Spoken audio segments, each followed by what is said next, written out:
जरा सोचो, एक कमजोर सा लड़का जिसे कोई भी पीट पाट कर चला जाए, वो मेहनत करके दुनिया का सबसे बड़ा कुंफू फाइटर बन जाए। कुछ ऐसा ही होता है हमारी आज की कहानी में। चॉय जापान में रहने वाला एक कोरियन लड़का है जो एक फाइटर प्लेन का पायलट बनना चाहता था। इसलिए उसने जापान की एयरफोर्स में शामिल होने का फैसला किया। एक दिन वो अपने दोस्त चूनबे के साथ एयरफोर्स ट्रेनिंग कैंप के लिए रवाना हो गया। वो ट्रेनिंग कैंप में चले तो गए, लेकिन जापानियों ने उनके साथ सौतेला व्यवहार करते हुए सभी कोरियंस को रस्सी से बांधकर उन पर बहुत अत्याचार किए।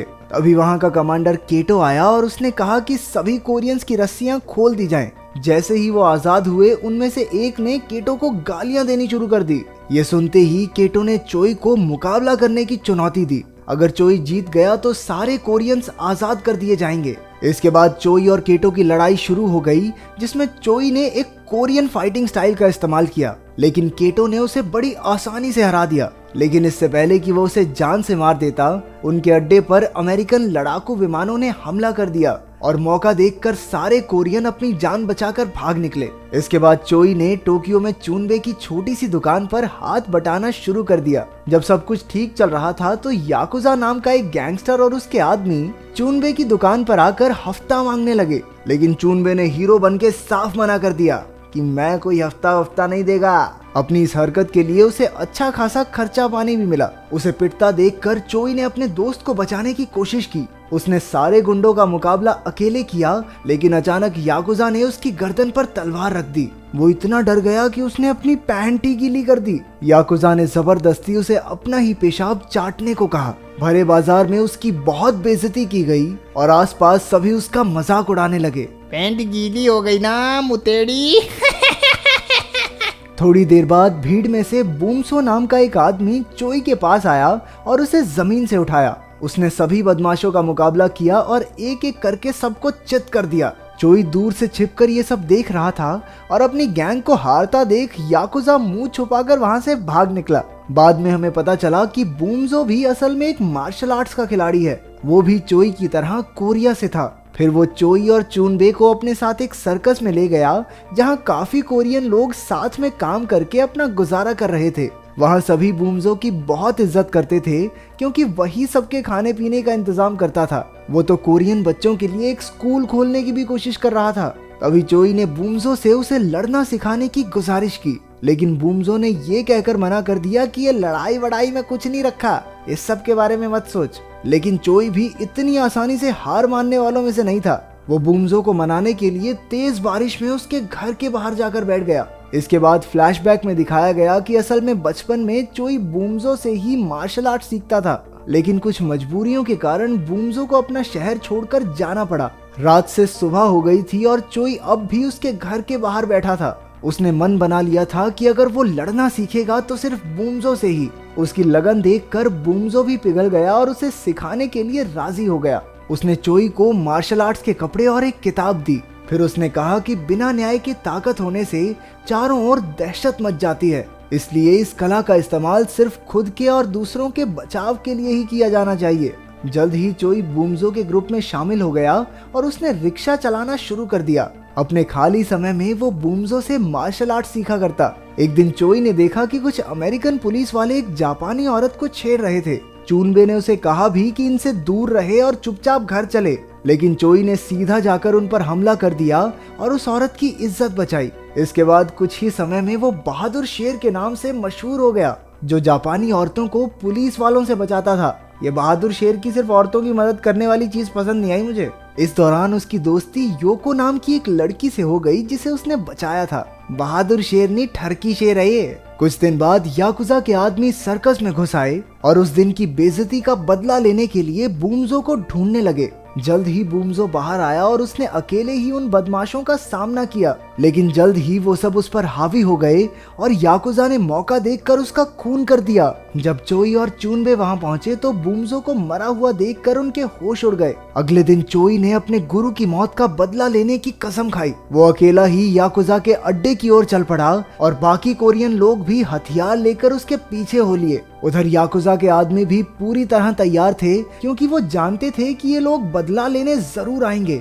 इसके बाद दोनों गुटों में भयंकर लड़ाई शुरू हो गई। और सब एक दूसरे के खून के प्यासे हो गए। जल्द ही एक कोरियन आदमी ने याकुजा को मार डाला। उधर से पुलिस भी आ पहुंची और उन्होंने बड़ी मुश्किल से दोनों गुटों की लड़ाई रुकवाई। इसके बाद चोई ने अपना सारा सामान बांध लिया और उसने संन्यास लेकर एकांत में जिंदगी बिताने का फैसला किया। उसे इस बात का पछतावा था कि वो अपने लोगों की रक्षा नहीं कर पाया। तभी योको वहां आ गई और उसे जाने से रोकने लगी, लेकिन चोई किसी की बात न सुनते हुए वहां से चला गया। पहाड़ों में जाकर उसने बड़े जोरों शोरों से अपनी ट्रेनिंग शुरू कर दी। वो दिन रात कड़ाके की ठंड में भी प्रैक्टिस करता रहता। उसने अपनी ट्रेनिंग के लिए चीजें बनाई और अपने गुरु की दी किताब से सीखने की कोशिश की। शुरुआत में तो उसे इतने ठंडे इलाके में रहने में काफी मुश्किलें आई, लेकिन वहां कुछ दिन बिताने के बाद उसका शरीर वैसा ही ढल गया। धीरे धीरे वो इतना ताकतवर हो गया कि अपने एक ही वार से पत्थर तक तोड़ देता। वो हर समय अपने शरीर को बेहद ताकतवर बनाने में लगा रहता।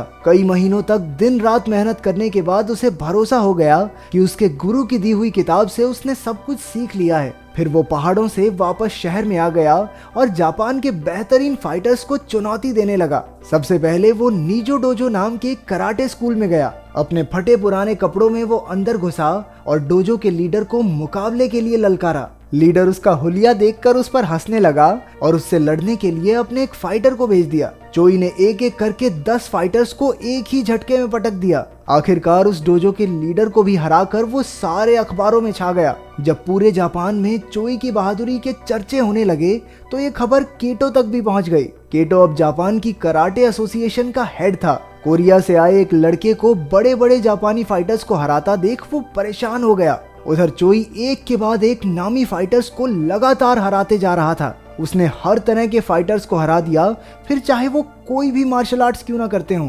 अपनी काबिलियत की वजह से वो पूरे जापान में मशहूर हो गया था।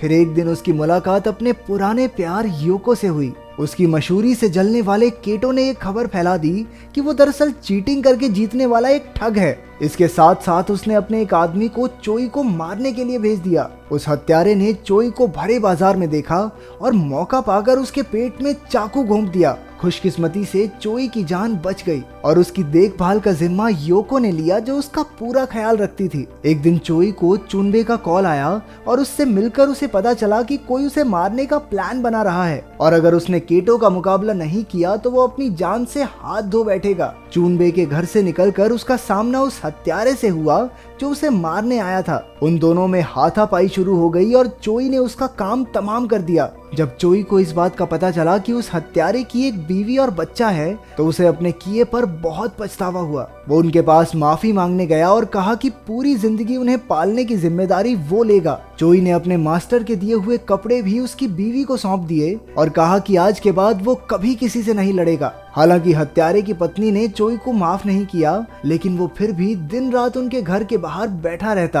आखिरकार एक दिन वो मान गई जब चोई उसके बेटे को पहाड़ के ऊपर चढ़ाकर वहां का नजारा दिखाकर लाया। इसके बाद उसने चोई को कपड़े वापस देकर कहा कि लोगों के भले के लिए लड़े। इसके बाद चोई को केटो की चुनौती के बारे में पता चला और वो चुनौती स्वीकार करके अकेला ही उससे लड़ने निकल पड़ा। जल्द ही वो एक सुनसान जगह पर पहुंचा जहां केटो और उसके आदमी उसका इंतजार कर रहे थे। पहले चोई ने केटो के बदमाशों का सामना किया और बड़ी आसानी से उन्हें चित कर दिया। इसके बाद केटो से उसकी लड़ाई शुरू हो गई। केटो को लगता था कि उससे बेहतर फाइटर कोई भी नहीं है और वो बड़ी आसानी से चोई को हरा देगा, लेकिन ये सिर्फ उसके मन का वहम था, क्योंकि चोई के लड़ने का तरीका इतना अनोखा था कि केटो के लिए खड़े रहना भी मुश्किल हो रहा था। चोई ने केटो पर बहुत सारे वार किए जिससे केटो जमीन पर गिर गया। हालांकि केटो ने फिर से लड़ने की कोशिश की, लेकिन चोई के ताकतवर हमलों से उसके पैर की हड्डी ही टूट गई। इसके बाद केटो अपने घुटनों पर आ गया। उसकी ये हालत देखकर चोई को उस पर दया आ गई और उसने दूर से ही अपना पंच रोक लिया। आखिरकार केटो ने हार मान ली और अपने आदमियों के साथ चोई के सामने सर झुकाया। मुकाबला खत्म होने के बाद भी चोई ने एक जंगली भैंसे का सामना किया और उसका सर पकड़कर उसके सींग तोड़ डाले। ये एक जबरदस्त योद्धा की सच्ची कहानी है जिसने हजारों फाइटर्स को हराकर क्योकुशिन नाम का एक नया कराटे स्टाइल बनाया था। तो आखिर किस्मत बड़ी होती है या मेहनत? इस बारे में आप क्या सोचते हैं? कमेंट्स में जरूर बताना।